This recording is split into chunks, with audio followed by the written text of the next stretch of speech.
we don't remember Allah at all. A day passes, 2 days pass, 3 days pass, and we haven't even thought of Allah. We haven't spent a moment with Allah, but we spent hours on end at work and doing so and so, whatever else we're doing, without remembering Allah.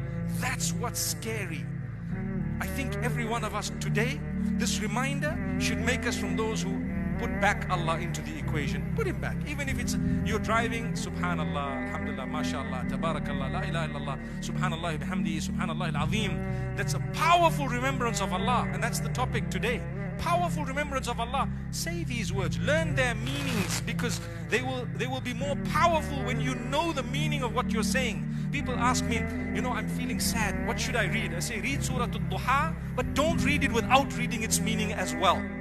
You read Surah Al-Duha, وَالضُّحَى وَاللَّيْلِ إِذَا سَجَى. Many of us know exactly what that surah is, but we don't know its meaning.